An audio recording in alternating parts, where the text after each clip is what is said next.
Գյուրջան Կասկադ, հասանելի բնակարաններ 65 ամիս մարման ժամկետով։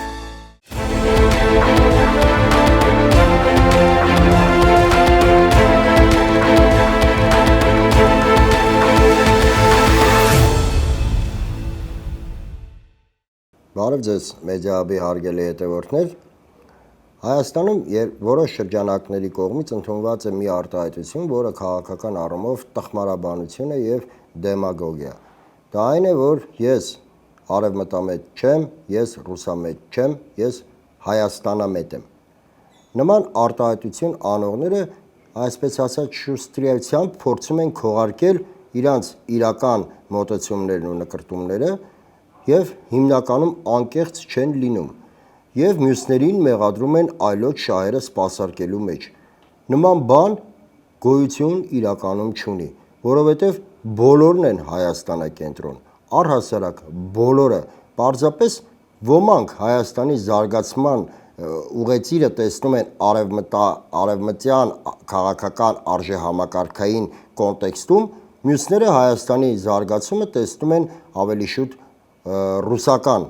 տիրույթում։ Ցավոք Հայաստանի Հանրապետությունը այն պետությունը չէ, որը թե քաղաքականապես, թե ռազմական առումով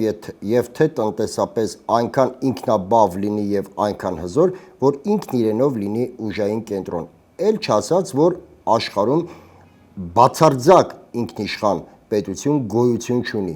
Բոլորի որոշումները այս կամ այն չափով կախված են աշխարհաքաղաքական իրավիճակներից եւ մյուս պետությունների հետ իրենց հարաբերություններից։ Սակայն պետք է փաստենք նաեւ, որ Հայաստանում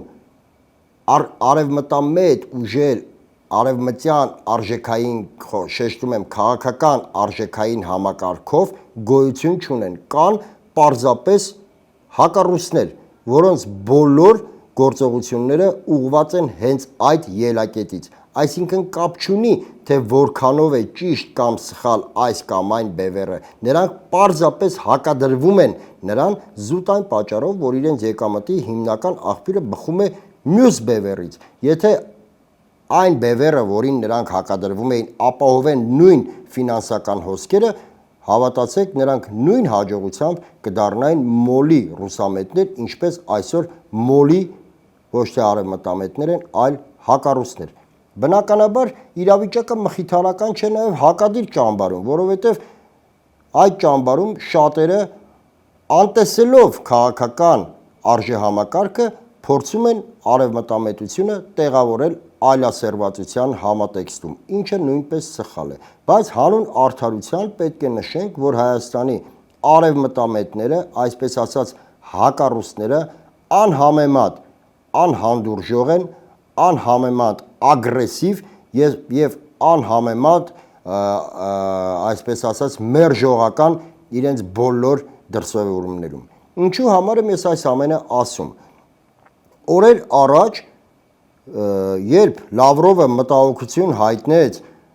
Հայաստանի իշխանությունների կողմից հայ առաքելական եկեղեցու վրա հարձակմամբ, ընդամենը շեշտելով, որ Ռուսաստանը մտահոգված է այդ փաստով, Արարատ Միրզոյանը միանգամից հակադարձեց Լավրովին, որ Լավրովը չպետք է, առհասարակ Ռուսաստանը, չպետք է խառնվի Հայաստանի ներքին գործերին, որովհետև դա Հայաստանի ներքին գործն է։ Իրականում սա դիվանագիտական խոսույթ չէր եւ ասվեց ամենևին ոչ պատահական եւ հենց միտումնավոր ոչ դիվանագիտական բառապաշարով Արարատ Միրզոյանը հակադարձեց Լավրովին, այսինքն տեղի ունեցավ դեմարշ Ռուսաստանի նկատմամբ։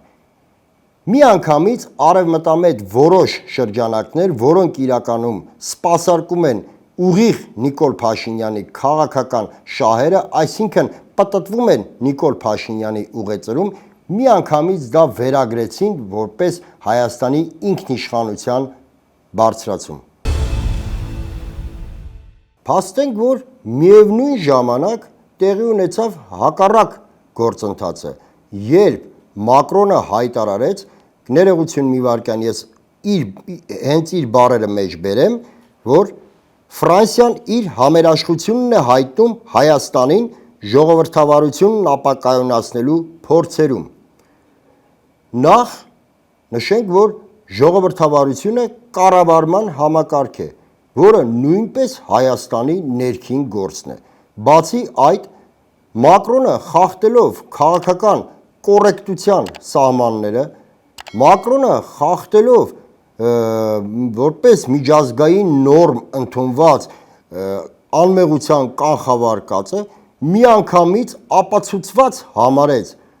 Հայաստանի իրավապահ մարմինների կողմից հարուցված կեղծ քրեական գործերը եւ միանգամից իրավիճակը գնահատեց, որ Հայաստանում փորձ է արվում ապակայունացնել ժողովրդավարությունը։ Բնականաբար Մակրոնի այդ արտահայտությունը ուղեկցվեց քծնանքով եւ ծափահարություններով եւ ոչ ոք չասեց Մակրոնին, որ դա Հայաստանի ներքին գործն է։ Հետևաբար Մակրոնը իրավունք չունի խառնվելու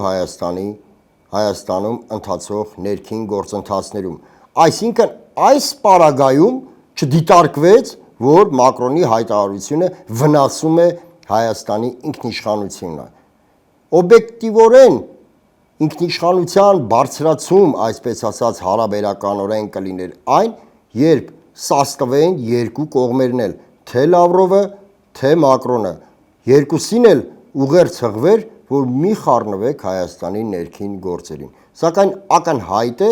որ դրսևորվեց ուղիղ հակառուսական քաղաքականություն Հայաստանի բարձրագույն իշխանությունների կողմից։ Մի դեպքում սաստվեց, մյուս դեպքում դա ընդունվեց քծնանքով։ Բնականաբար, հարգելի հետևորդներ, քաղաքականությունը Արիստոտելի այս ձևակերպումը չէ, որ Պլատոնն իմ ընկերն է, սակայն ճշմարտությունն ավելի կարևոր է։ Իհարկե, քաղաքականությունը չի տեղավորվում նման դոգմատիկ պնդումների մեջ։ Քաղաքականությունը ոչ միայն երկստանդարտ, այլ բազմաստանդարտ գործունեության մի ամբողջություն է, որի նպատակը ոչ թե Պլատոնի, այսպես ասած, ճակերտավոր ճշմարտությունն է, այլ քաղաքական շահը։ Սակայն մանիպուլացնել հասարակությանը ենթարկեցնել իրենց քաղաքական շահերին նույնպես ստորություն է։ Իսկ Հայաստանի իշխանությունները միանշանակորեն մանիպուլացնում են հայ հասարակությանը։ Հարգելի հետևորդներ, ստում են այս իշխանությունները։ Հայաստանը ոչ այսօր, նախ ներողություն, մի բան շեշտեմ, որ ԵՄ ինտեգրման գործընթացը դեռևս չի նշանակում, որ Հայաստանը անպայման անդամագրվելու է Եվրոմիությանը կամ ՆԱՏՕ-ին։ Հայաստանը ոչ այսօր, ոչ վաղը ԵՄ ու ՆԱՏՕ անդամ չի դառնալու։ Առավել ևս հաշվի առնելով աշխարհաքաղաքական ներկայիս իրավիճակը, խիստ կասկածելի է վաղը առհասարակ լինելու են ԵՄ-ն ու ՆԱՏՕ-ն որպես քաղաքական միավորներ, թե ոչ։ Իհարկե, իդեալական տարբերակը կլիներ այն, որ Հայաստանը ամրապնդելով իր կապերը, վերականգնելով իր դաշնակցային հարաբերությունները Ռուսաստանի հետ, միաժամանակ հնարավորինս ինտեգրվեին եվրոպական կառույցներին։ Սա կլիներ փայլուն քաղաքական իրավիճակ, բայց հաշվի առնելով այսօրվա աշխարհաքաղաքական գործընթացները, ակնհայտ է մի բան, որ եվրոինտեգրման անվան տակ Հայաստանը թուրքանում է, այսինքն Հայաստանը աստիճանաբար գնում է դեպի թուրքական վիլայեթի ուղղությամբ, որովհետև քանի քայլ Հայաստանից հեռանում է Ռուսաստանը, այդքան քայլ առաջ է գալիս Թուրքիան։ Սա քաղաքական պարզապես աքսիոմա է, որը չնկատելը կամ քաղաքական տգիտություն է, կամ ստորություն։ Նիկոլ Փաշինյանը որքան էլ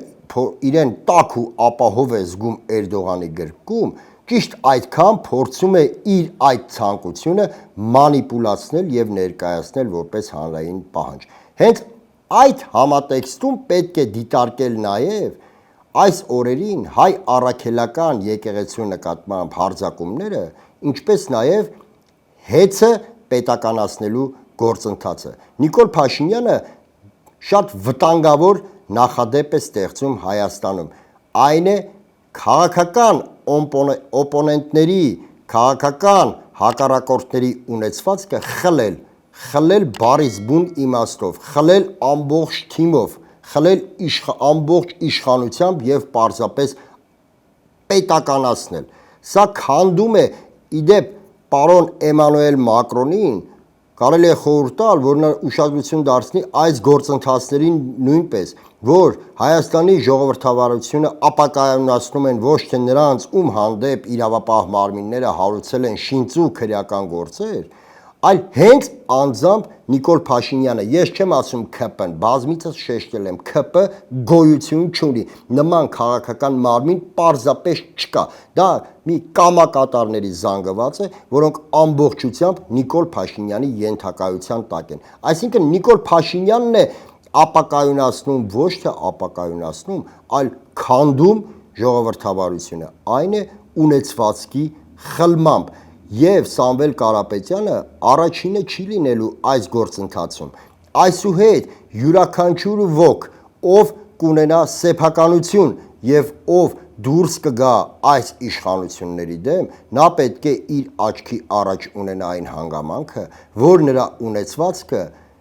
պետականորեն խլվելու է, պետականացվելու է, այդ գործընթացը իրականացվելու է ազգային ժողովով։ Սա ամոթ ու խայտառակություն է Հայաստանի Հանրապետությանը եւ անպայման այս խայտառակ գործընթացը իր հետքն է թողելու Հայաստանի արտաքին քաղաքական օրակարգում։ Թեպետ պետք է ֆիքսենք, որ Նիկոլ Փաշինյանի այդքան սիրելի Էրդողանին այդքան էլ չի հուզում Հայաստանում ընթացող ներքին ժողովրդավարական գործընթացները։ Այսօր այսքանը, շնորհակալ եմ, կհանդիպենք։